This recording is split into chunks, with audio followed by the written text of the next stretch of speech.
On February 16th, Susan Wojcicki dropped a bombshell announcement that marked the end of her incredible 25-year journey with Google, the parent company of YouTube.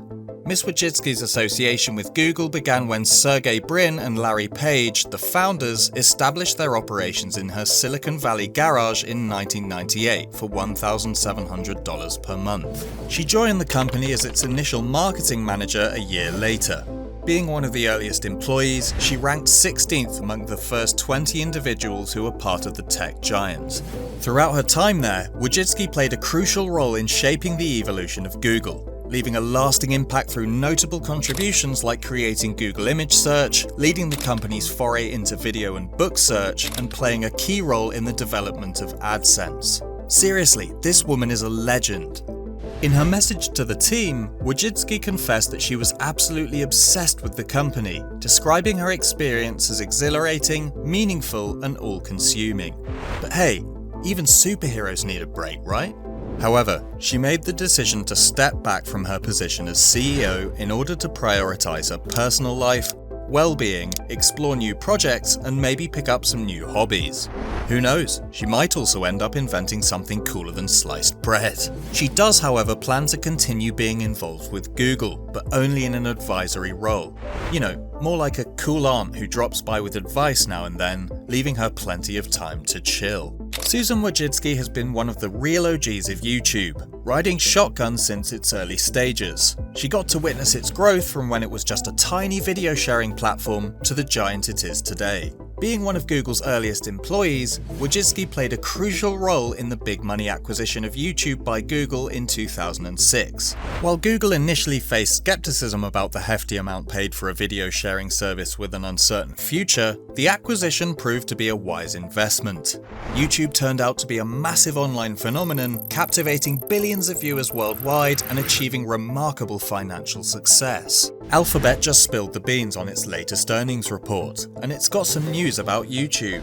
Apparently, YouTube's ad revenue took a hit, dropping 2.6% compared to last year. Advertisers were feeling a bit iffy about the economic situation, so they pulled back from the platform. In the first quarter of 2023, YouTube only managed to pull in $6.69 billion in advertising revenue, a tad less than the $6.87 billion it made during the same time last year. But hey, even though the numbers were a bit disappointing, YouTube still managed to outperform the analysts' predictions of $6.6 billion.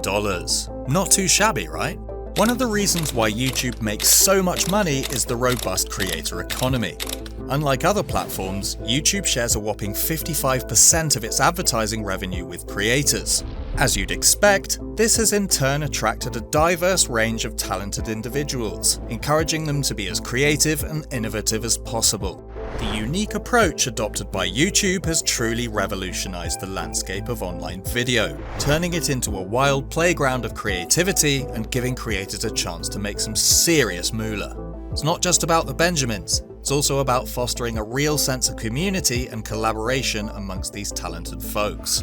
Take, for example, Mr. Beast, whose massive following not only enjoys his captivating content, but also supports him by purchasing his burgers, chocolate, and merch. Similarly, popular YouTubers like KSI, Logan Paul, and the Nelk Boys have built devoted communities that not only watch their videos, but also eagerly buy their products, whether it's merch or other offerings. This symbiotic relationship between creators and their passionate fan bases has truly redefined the concept of online success and monetization on YouTube. When we compare Vimeo and Netflix, it's like comparing two completely different personalities. Vimeo is more like that cool, smaller guy who's all about impressing the fancy professionals and artsy crowd. They go all out to ensure your videos look top-notch and offer a plethora of options to jazz them up. Their revenue comes from subscriptions and business-oriented ventures. Sure, they may not have the same wild creator scene as YouTube, but they draw in movie buffs, artists, and those high society professionals who want to showcase their work to a specific audience. Now, Netflix, on the other hand, is a whole different ballgame. They're the ultimate subscription-based streaming service that's got it all: movies, TV shows, and mind-blowing original content. Unlike YouTube and Vimeo, they're not about that user-generated stuff. Nope, they're all about getting the big shots on board. They put serious cash into making their own series and movies, roping in famous actors, directors, and producers. Netflix's bread and butter are those sweet subscription fees they get from their users. Each platform has its own unique personality and audience, dishing out different flavors of online video content to suit everyone's tastes. Susan Wojcicki's departure as YouTube's CEO holds a significant meaning, particularly as she was the only female CEO among the major players in the tech industry. However, she's not alone in the I'm outta here club. You've got Jeff Bezos, the boss of Amazon, who said peace out in 2021. Then there's Sheryl Sandberg, the Facebook honcho, who decided to step down in 2022. Ben Silbermann, the head honcho at Pinterest, who also hit the road in 2022, and Twitter CEO Parag Agrawal, who also got the boot in the same year when Elon Musk swooped in to buy the company. During her time as CEO, Susan really stirred up a storm of mixed feelings among creators and users alike. While some YouTube creators were pretty mad because she backed the whole dislike button removal thing, others were griping about the strict flagging and demonetization policies under her watch. But let's give credit where it's due. Susan did some cool stuff as CEO. She went all out with special apps and experiences for gamers, families, and music lovers. She was also the brains behind YouTube Premium, aka YouTube Red, the fancy ad-free subscription service. She didn't stop there either. She brought YouTube TV to the party, a streaming TV platform that's just over the top. Oh, and let's not forget how she made sure YouTube creators had way more ways to rake in the dough, like memberships, selling merch, and offering digital goodies. Susan really knew how to make things happen. Guess who's taking over the YouTube throne after Susan Wojcicki's grand exit? It's none other than Neal Mohan, the Chief Product Officer since 2015. These guys go way back.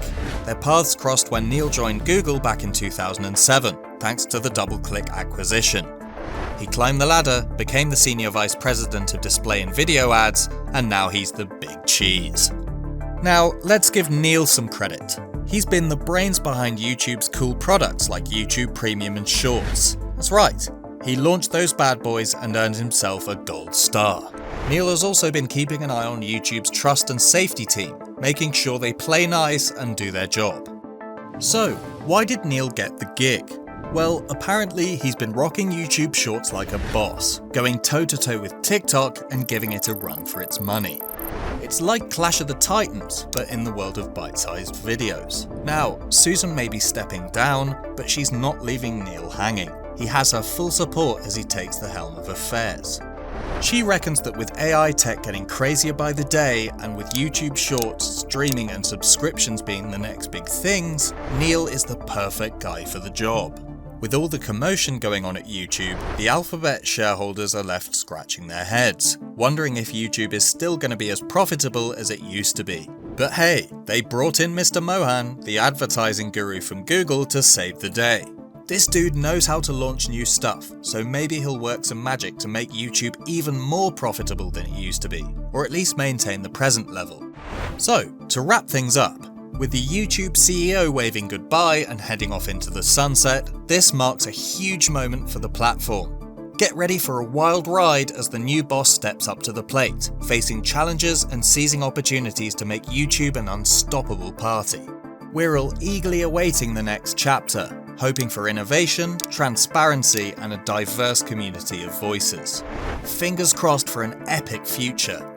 Thanks for joining us on this crazy journey. Don't forget to smash that like button and hit that subscribe button to stay in the loop with Rise Report. Until we meet again guys, peace out.